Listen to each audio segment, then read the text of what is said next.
Time now for the nationally syndicated radio show, The World of Laurie Zoock.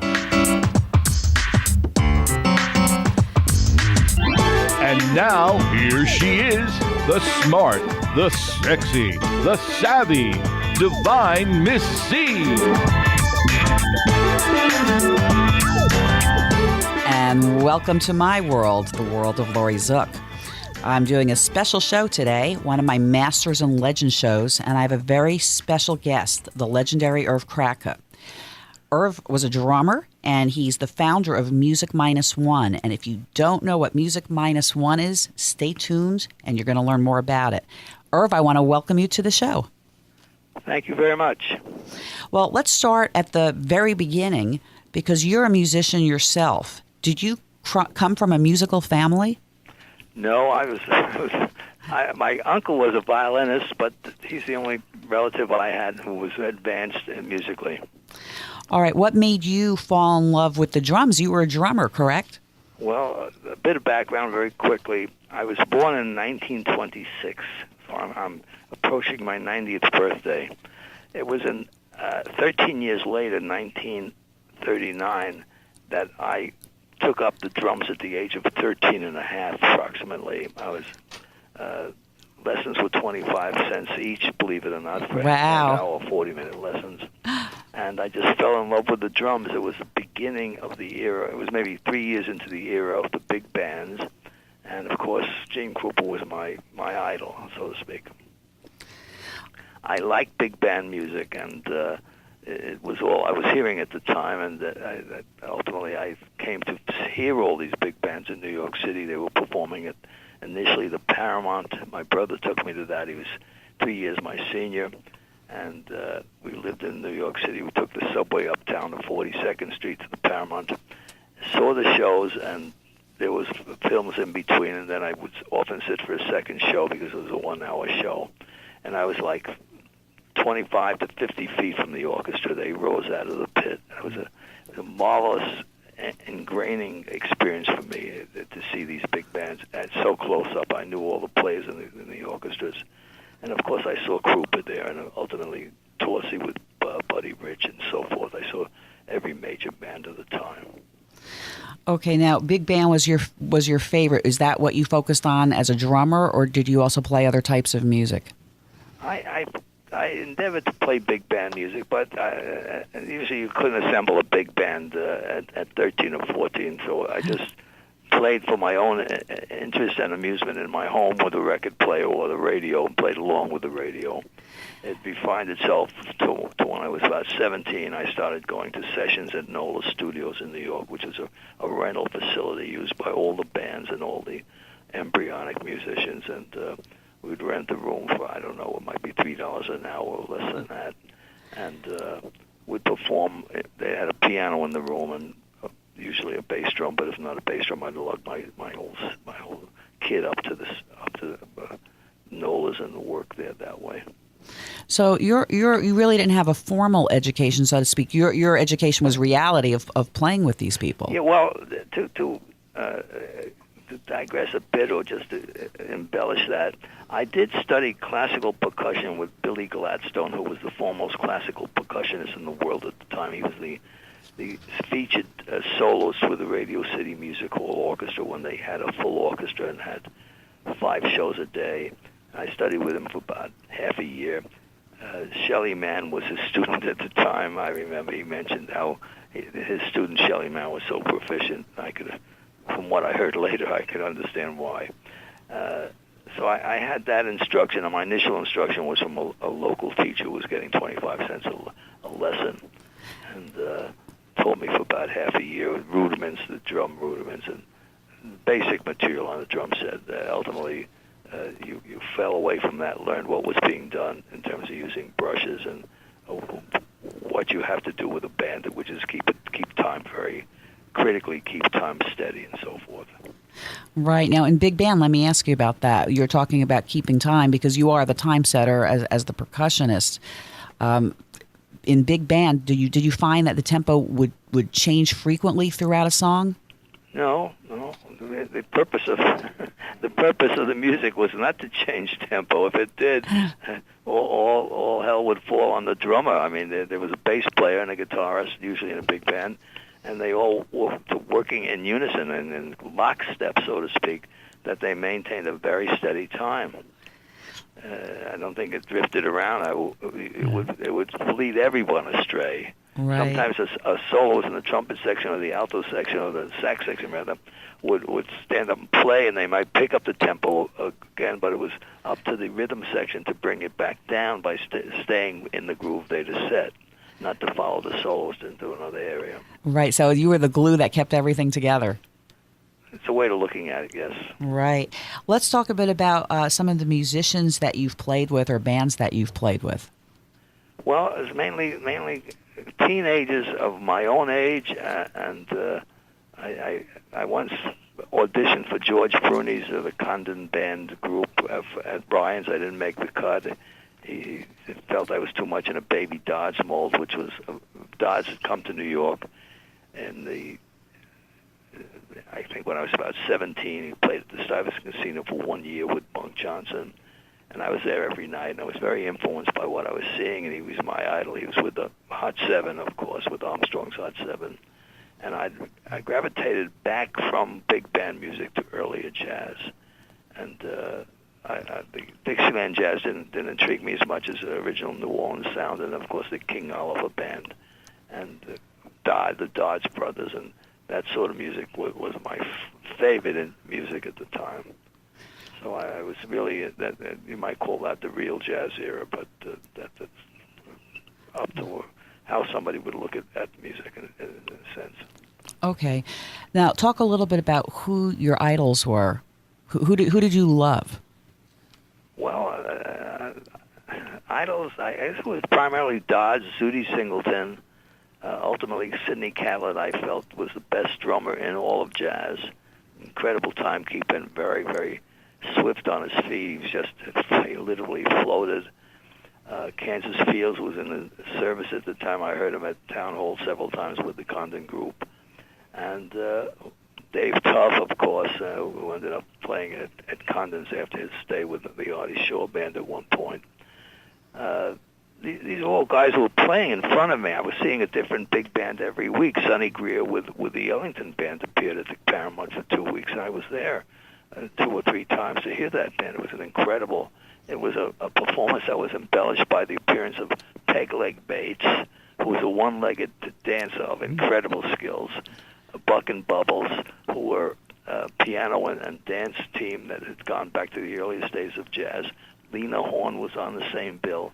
It was incredible that for the price of admission to the theater, you saw the Ellington Band for about an hour and 15 minutes with these extremely exquisite talents coming out and performing for 10, 15, 20 minutes at a time. Right. Big difference in pricing nowadays when you go to a concert with famous people, right?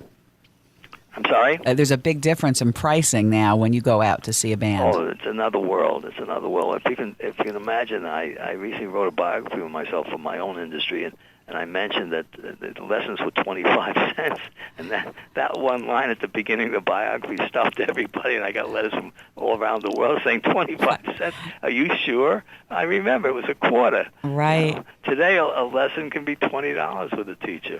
Oh, a lot more than that. I can tell you that. A lot more than that, especially for a good teacher. I want to talk. You were mentioning there were different types of jazz. What do you think of music today in contrast with what we call the real jazz era back in, say, the 30s and 40s? Well, the music I'm talking about is the early jazz, and then, of course, the big band era. But music today is derived from rock and roll, and what's followed after that, it's something I don't listen to, and too bad for me, but it's not something I at all have any interest in whatsoever. To compare it with earlier music, it's 1 and 2 chords. It's very primitive music in a sense. I came to enjoy the Beatles about 2 years after their appearance, and then I really became great fans of them because I thought they were extremely creative. John Lennon and McCartney was just great composers. They were writing classic songs, and I'd become familiar with the classic songs. Berlin, Porter, Harold Arlen, the Gershwin brothers. This was the stuff of what I love to listen to, and along come this English group of young men, and they're producing standards, literally standards of a different type of music, but very listenable. Yeah, I think the Beatles were very eclectic as far as their styles. They kind of covered everything. Well, to an extent, I don't think they were into jazz, but they were drawing from folk thing, whatever that was. Right. Music but today. They wrote, Across the Universe is typically one of their titles. Is such an exquisite, extended piece of music. It breaks the rules of regular chorus lines, so to speak, and it's just so advanced. Right. I think I agree, especially in that time. It was very advanced, and I'm going to agree with you also. Music today, nowadays, I listen to, some of these performers on TV or on the radio, and I have no interest. So I don't find that it catches my attention, I guess. It doesn't seem like there's any real talent. It's turned more commercial, and it's almost like mass hypnosis. Well, there are composers in the area who are gifted, and they stand out. They're not doing the regular thing that groups are doing. I mean, One Direction, I don't even know what they sound like. I know they're the leading group today.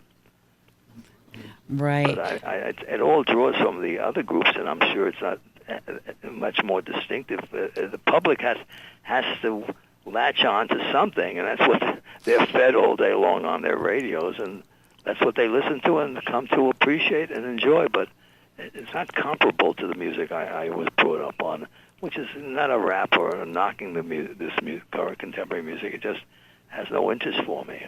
Right. Well, you mentioned earlier you would actually practice your drums to music, to records, I guess, right? I bought records, 78 RPM records, and I played along with the Sing Sing Sing group of Sing Sing Sing, any of the classic songs at the time, including the Ellington Band. Whenever I could get a record, I'd use my allowance, bought a record, sat home and spent hours playing along with the band. Right, and it's interesting. You'll probably laugh at this, Irv. I actually have 78s from the original Glenn Miller albums in the actual case. It's almost like a photo album. My grandfather used to play saxophone back in the 40s in the big bands. So this was kind of handed down to me. And nowadays you can't even find a phonograph. It's very difficult to find one that plays 78 records. You can't. I don't think they're being made by anyone today. Yeah. All right. Well, what I want to do, I do want to take a short break. We're going to go out with some of your music from Music Minus One. And when we come back, I want to talk about that. So stay with us. Fine.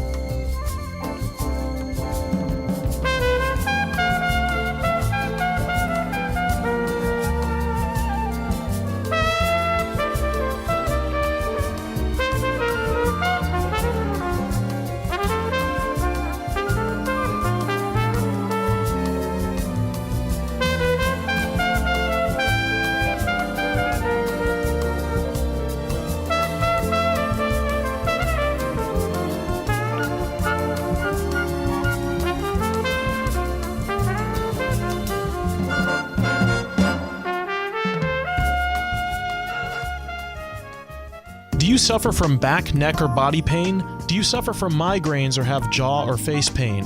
Has conventional medicine failed you? Were you injured or in an accident?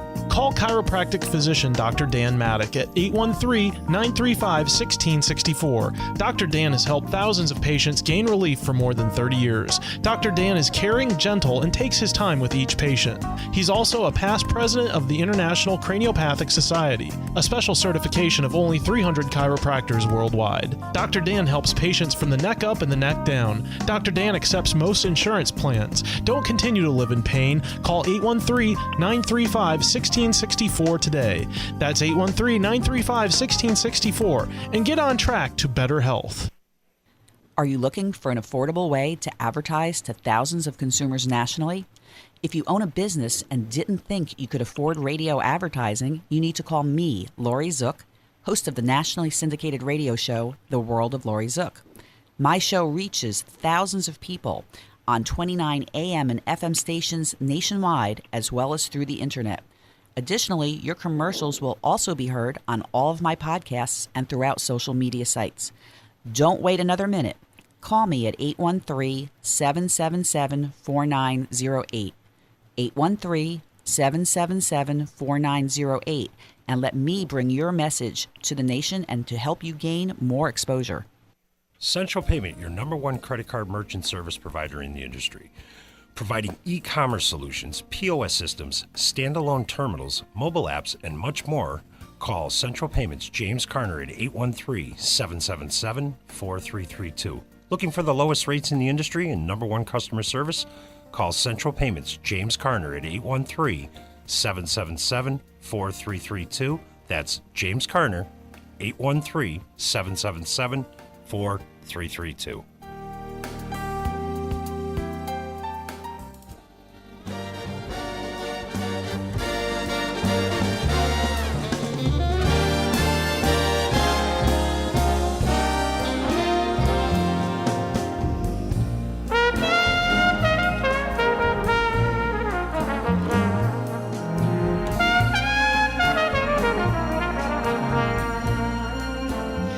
Welcome back to the world of Laurie Zoock.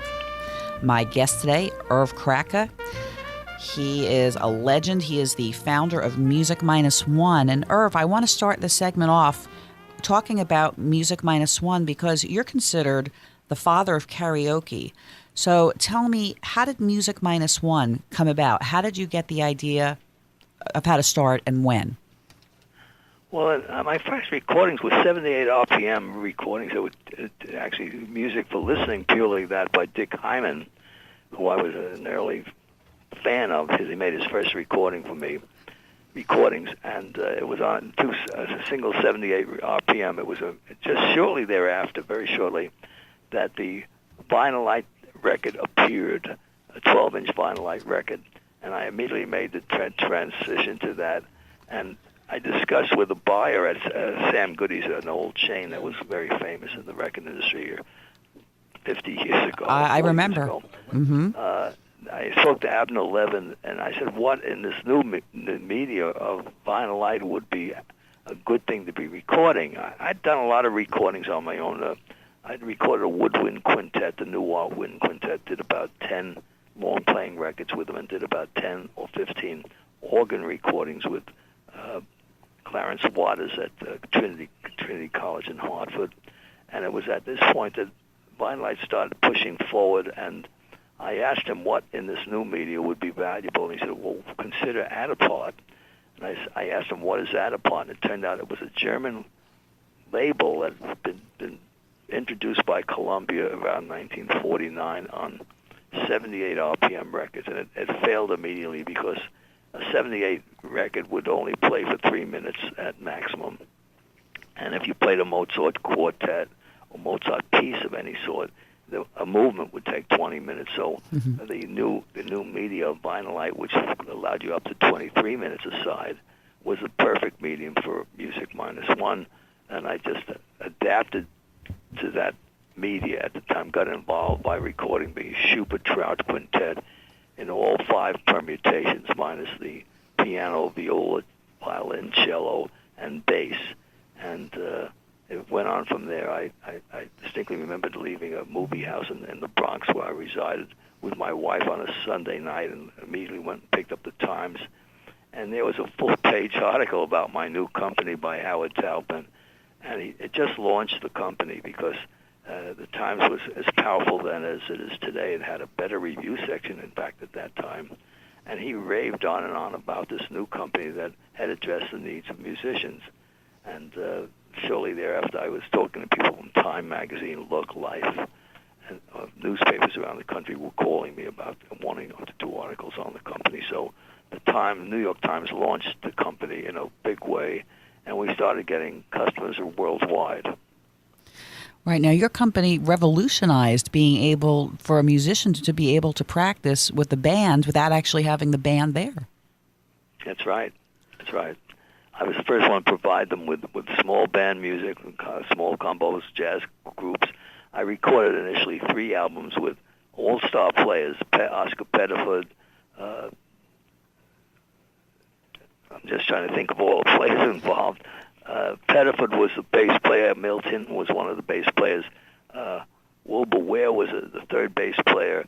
The drummers were Kenny Clark, O.C. Johnson, and I can't remember the third player's name. The pianist was Nat Pierce, who was an alter ego for Count Basie when Basie was not available. He arranged for the Basie band. He was the guitarists were Mundell Lowe and Rainey and trying to remember the third player. They're all Barry Galbraith. So they were excellent groups, and those were the most successful recordings I ever produced for MMO. They sold into the multi-thousands, were used by singers worldwide, and ultimately by players, musicians playing these standards. They would get 8 songs on a record, and it was just a very successful series. Now, how long? The company needs success at some point because you produce dogs or things that do not sell in any real relative way, and the initial costs are always the same. So these records helped me stay in business for the first 10 years of Music Minus One. Now, how long did it take from when you started Music Minus One to actually hit all over the world? I mean, we didn't have computers back then. There was no internet. So did it take a while? I had the field to myself for maybe 35, 40 years. It wasn't until the 90s. I started in 1951 with the first MMOs, and it wasn't until the middle 90s that the companies like Howland, Warner Brothers, Alfred Music, Carl Fisher started putting out participation records with the exact same concept, but it took them like the better part of 45 years to get there, which amazed me, but it just, I guess they were busy making what they were making, which may have been much more successful to a bigger audiences. MMO is still a selective audience. You have to play a musical instrument or sing to qualify. Right. In our time, singing has become, American Idol has revealed that there are millions of people who like to sing. So there was a market there, and I sort of was the first one on the scene to take advantage of it. All right. Well, when people think of karaoke, they tend to think of they're the singer. Not so much, maybe to the public anyway, for a musician to actually practice or learn to improvise, with a band backup. Because it became very popular, I think, back in the 90s, actually, where you would buy the CD. It would have the lead singer on it on one side. Maybe it would have 5 songs. And then the next 5 were the same songs, but they dropped the vocals out and provide with the words. Exactly. That's what we were doing. The Japanese started doing it in the 70s. And they came up with the word. I'd never applied any word to it. I call it rhythm backgrounds, and I left it at that. But they gave this the name of karaoke to it, and they were very successful in Japan. And ultimately, they started infiltrating into the USA to where the word karaoke became an established word for people. I think it means in Japanese, empty orchestra. It means it's lacking this lead soloist. Gosh, I never did know what it meant. Now, you're based out of New York, correct? Yes, I'm in Westchester County, about 35 miles out of New York City itself. Okay, let's talk a little bit about the different divisions of your company, because when I look through your site, you have pocket songs, inner city, classic jazz. What are the different divisions, and how did they develop throughout time? Well, the inner city and classic jazz were developed simultaneously with Music Minus One in the early 50s. I did 3 recordings with Dick Hyman of profiles of Kurt Weill and Noel Coward and Vernon Duke. It was a planned 13-record series, and it never went beyond the 3. He got into other things. I got into other things. That was the beginning of a jazz concept, which I augmented over the years with more recordings. I even though I had Music Minus One, it's my nature to be very prolific, and I went out and said, I can record jazz as well. And I did, and I just got involved. I was living in music 24/7. It was always a presence in my life. So I might do a Music Minus One record, and once it was recorded, it was a matter of preparing the music book, having it edited and printed and so forth, and developed. I would simultaneously be doing jazz records, to where the jazz lines is, there are 2 major lines, inner city and classic jazz. are 130 titles today, separate CDs, with 10 others that are devoted to extraneous material. The Carmen album is a recording of Beatles at Shea Stadium, which was a recording of audience interviews at the Shea Stadium Beatles concert. None of their music is on the record, but Beatles fans felt that it was dropping a mic into a live history place, and the record was very popular at one time. Okay, so we also did a recording with Theodore, who was around New York at the time, and went on to do dozens of air shots on. I'm trying to remember whether it was the Carson show. He was on Carson's many times. The German accented voice and macabre humor, and I recorded him.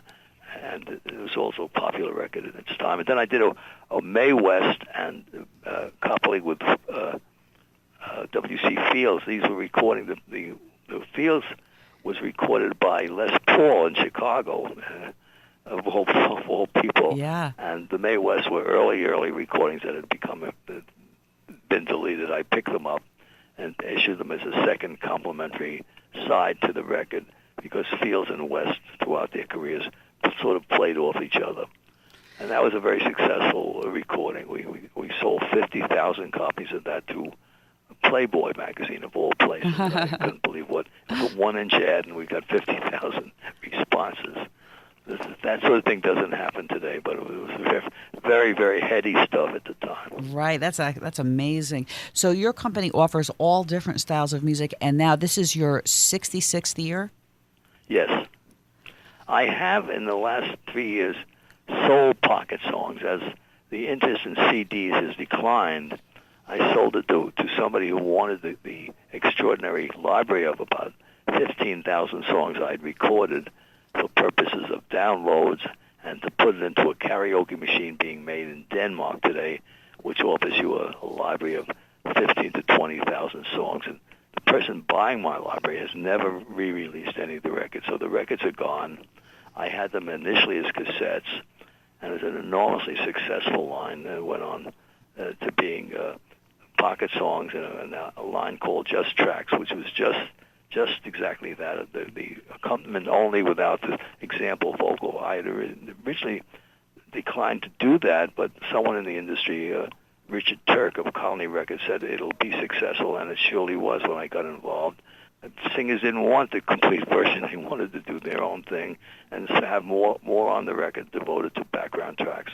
So that was an accessory line.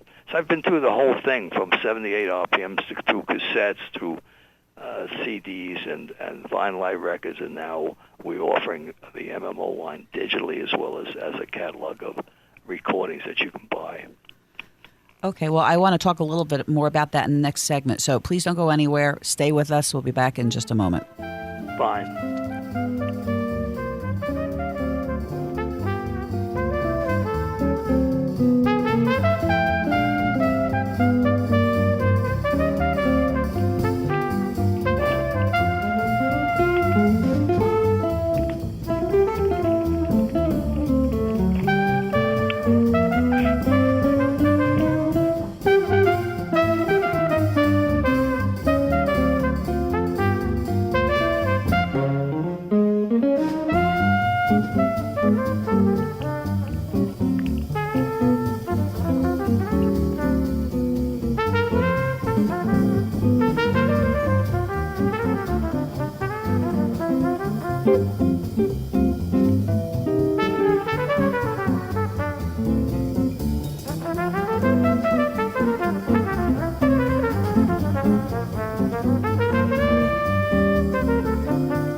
Central Payment, your number one credit card merchant service provider in the industry.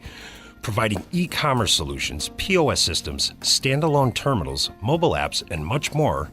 Call Central Payments James Carner at 813-777-4332. Looking for the lowest rates in the industry and number one customer service? Call Central Payments James Carner at 813-777-4332. That's James Carner, 813-777-4332.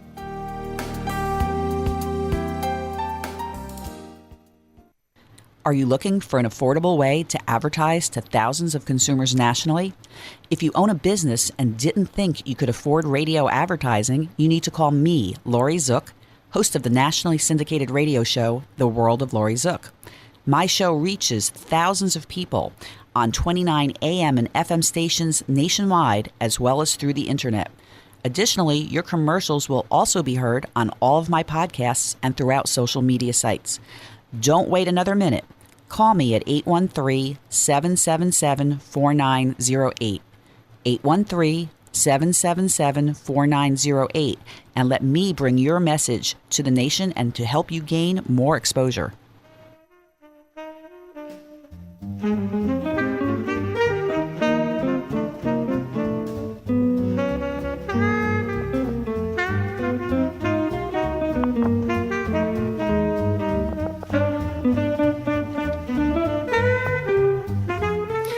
Welcome back. I am speaking with Irv Kratka from Music Minus One. And Irv, in the last segment, we were talking a little bit about the different formats. You know, you had the long play, the 78s, the LPs, the cassettes, the digital.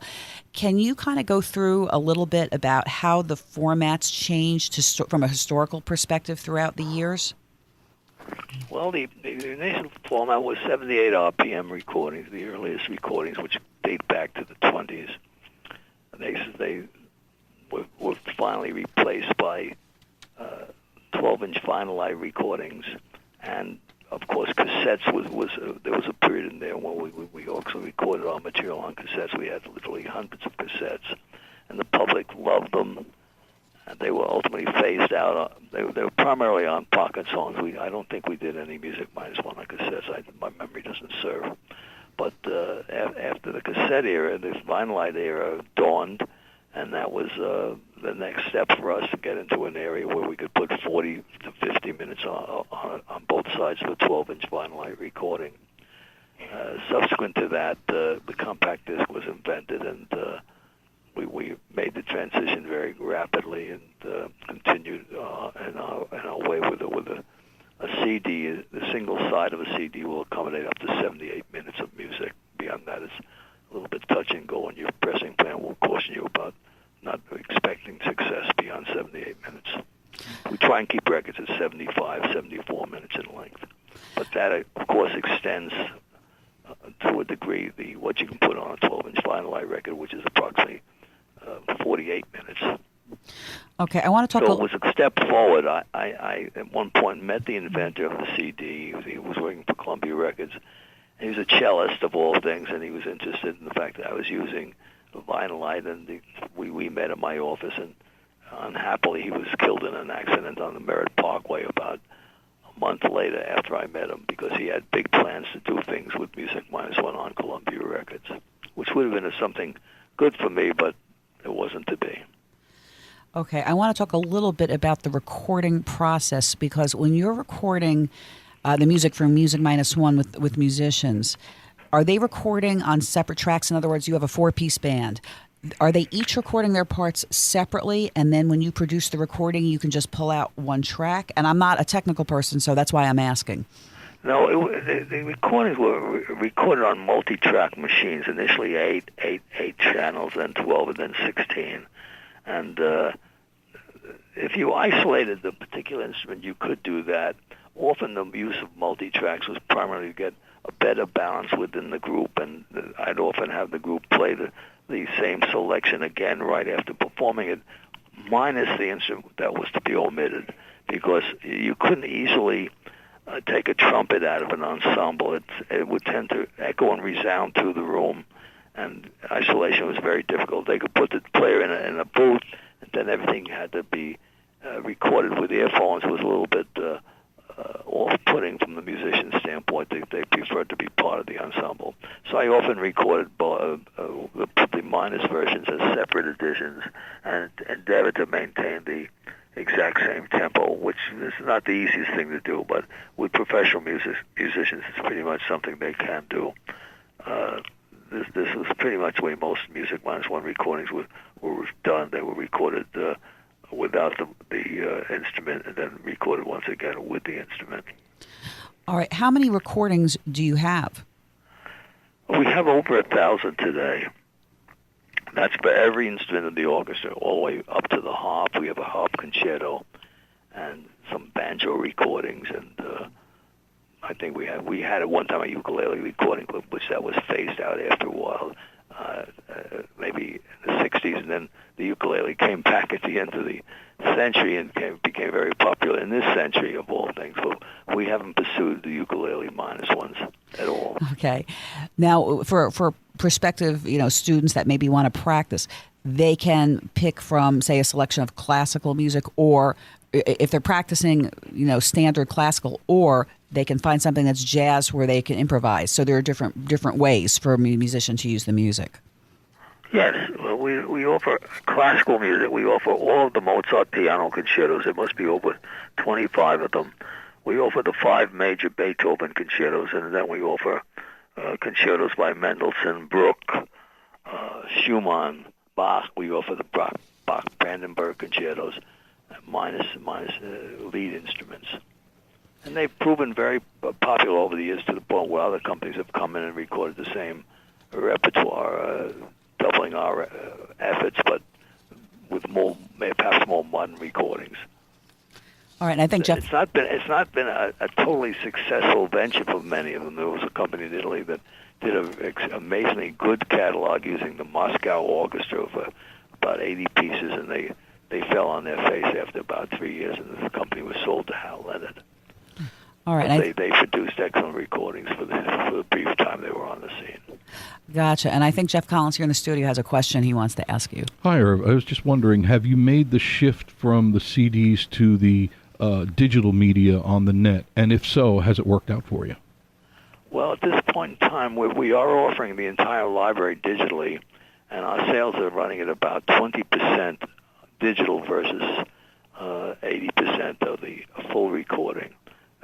But the advantage of digital is that it's delivered within minutes of the purchase, and it's delivered to the furthest corners of the world without any cost of transportation, any 1 or 2 week delays in getting there, and no taxes as customs duties at the other end. They just arrive at your computer, you download it along with the music. We offer the printed music, so people are very happy with that. We offer it at a 15% discount from the original list price of the disc. Is the reason showing success? It's only been available that way for about a year and a half. Okay. But we're running at 20% of sales now, and we expect it to go higher. That's what I was going to say, because it's so embryonic that you're only at 20%. And probably people don't realize yet that it is available, and once they do, I'm sure that it'll reverse where the CDs will drop. On our website, which is www.music-1, there's a very large banner stating available digitally. And we try and advertise it to the extent we can, and people are becoming aware of it. And since it's run-of-the-mill today to be able to buy almost everything digitally, iTunes operates totally digitally. People feel that this catalog must be available digitally, so they come to us. Right. And some people want the product; they want it in their hands. They want to put it on their piano, on a piano keyboard, so they can read the music. But with today, rapid printers and downloading, you can print out a music book in maybe 3 minutes with a good printer. And it's there, and you have it. And you have it 20 minutes after you decide to buy it. And it's amazing. You can reach all over the world in a matter of minutes. And with today's technology, that stuff could be loaded right on some of the electronic instruments through whether they're using an SD card or whatever, and they could play along with it wherever they go. It all fits in your pocket. It all fits into wherever you're going. No longer do you need a CD player or the cassette player, and it's available for everybody who maybe thought at one time they couldn't do it or they couldn't afford it, and it is affordable. Well, we try and keep it affordable, and it's a terrific item. Over the years, we've sold our product, because of the longevity of the company, we've sold our product to fathers, their sons, and their sons, grandsons, so to speak. And it's a very, very great thing of pride for myself that I've served music in this fashion And in my lifetime, I've employed maybe 5,000 to more. I can't even keep track of the musicians I've employed. So I've become a very constant employer of musicians, and music today is not, musicians are not being employed to that extent. The bands, you can't find bands performing as they were when I was in my late teens and 20s. No, they have a very short shelf come life. to a stop. Their shelf life is very short in today's industry. It's something that your product has stood the test of time, like you have stood the test of time. 90 years old, and you're still in business, and that, I tip my hat to you, sir. Thank you very much. Well, let me ask you, we both know sax and trumpet man Glenn Zatola. He's the one who connected us. So how did you meet Glenn? I don't remember the exact way it occurred, but it came to my attention about 3.5 years ago, and I've since recorded, I think, 15 albums with Glenn of tremendous diversity. He happens to be one of the few players in jazz who doubles. He actually triples. He plays alto, tenor, and trumpet. His primary instrument is trumpet, but he does double on the other instruments. He was taught music at his mother's knee at 4 and 5. He'd be home learning the trumpet when all of his age equivalent kids were outside playing. He'd be home playing, and when he got to school, he didn't understand why nobody knew what chords were or all the other good things in music. He won an early, I think it was Major Bose, I'm not sure, early competition on TV, and it was, I think it's one of the major orchestra leaders wanted to take him on the road at 14, and his parents vetoed that. But his parents were very unique. They were both musicians. His father not only played, but designed a trumpet mouthpiece, a Tola mouthpiece, which has a worldwide reputation. And they also created a nightclub in their community, and they brought musicians in from the city, and Glenn got to sit in with these people, as well as his older brother, who's 10 years his senior, also plays trumpet and is a very marvelous musician. Yeah, an extremely musical family, and as I say, Glenn learned music at his mother's knee at a very, very early age. Right, he's talking about 4, 5, 6. He's amazing. He said, I think he came out of retirement to actually record for you. Yes, he did. He had a unique experience. He was playing with the Bob Wilber Band in Europe. He'd been touring with a group called the Bechet Legacy, which was Bob Wilber's creation. And he had a daughter. He was not seeing much of her. He decided, he told Bob, I've got to go back to the United States and give this up. And he did after a couple of years. It was very disappointing for Bob because finding a replacement was very difficult. Glenn knew the repertoire backwards and forwards. He came back, and he had an occasion to be at a jam session where, I'm trying to remember her name, Suzanne. Suzanne Summers. He told me that Suzanne story. Summers. She picked him. She was singing, and she asked him, would he be her band lead? He said, I don't do that. I play solos, and I play with bands. But she said, no, you'll have equal status with me, and it'll be a job. And he said, okay. He said, what can I lose? I'm here. I've got to make a living. Right. And it turned out to be a miraculous job. He was ensconced in an office at Universal Studios right next to Spielberg's office. And he said, when I needed reeds, there was a messenger standing by to run to the music store to bring back a bunch of reeds so I could test them. Right. And he says it was a wonderful, I think, 8 or 9 years that he worked with her, got tremendous wages for doing so, and enabled him to retire very comfortably at 66, 67. Yeah, he did okay. He did okay. He dealt in a little bit in real estate in California at a time when you could make money doing that.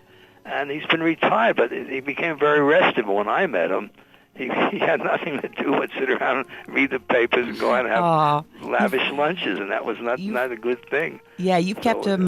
We took to each other, and when I heard him play, I just opened the floodgates and said, let's see what you want to do. And he did a series of incredible albums across many different instruments. He did a Parker, a retrospective with strings. He did a Clifford Brown recording, which is I heard playing on your between the segments. He's just a marvelous improviser. He is, and Many cuts above the average player. He's phenomenal. Creative. Yeah, and Herb, I'm going to jump in here only because we're at the end of the show. I want to thank you so much for joining me and talking. I had a great time. I know Jeff and I both learned something new, and hopefully our listeners did too. I'm honored. Yes, he's honored. And if you would give out your website one more time or any information if someone would like to contact you. Sure. Well, you can contact me at iKratka, IKRATKA, at mmogroup.com, and I promise to answer. And the website is www.music-1.com. Thank you. The website is a work of perhaps 20,000 hours of creation. It has all audio clips of over 9,000 recordings. You can hear 45 to 50-minute sections of every piece on every record. So it's a wondrous piece of work, and it is visited by 1,000 people every day. Thank you. Thank you so much. I truly appreciate you joining me today, and join us again next week on The World of Laurie Zoock. Thank you, Laurie. Thank you, Herb.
Do you suffer from back, neck, or body pain? Do you suffer from migraines or have jaw or face pain?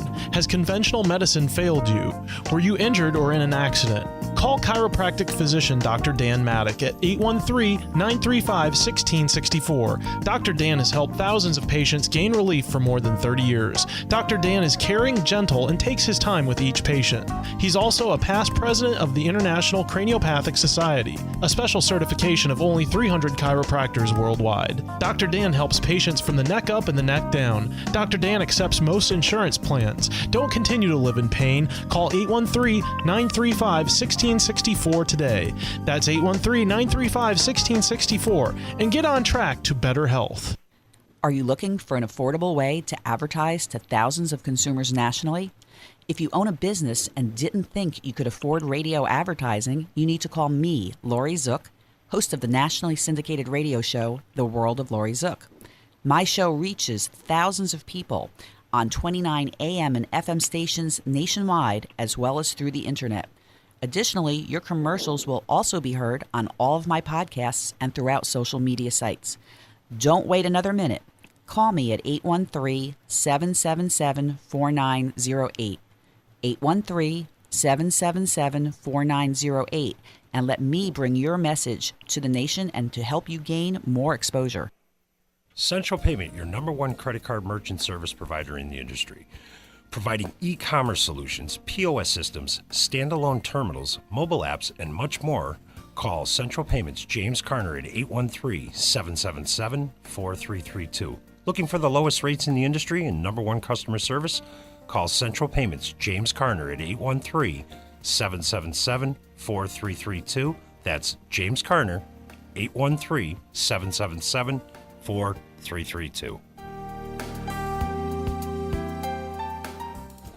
Central Payment, your #1 credit card merchant service provider in the industry. providing e-commerce solutions, POS systems, standalone terminals, mobile apps, and much more. Call Central Payments James Carner at 813-777-4332. Looking for the lowest rates in the industry and number one customer service? Call Central Payments James Carner at 813-777-4332. That's James Carner, 813-777-4332.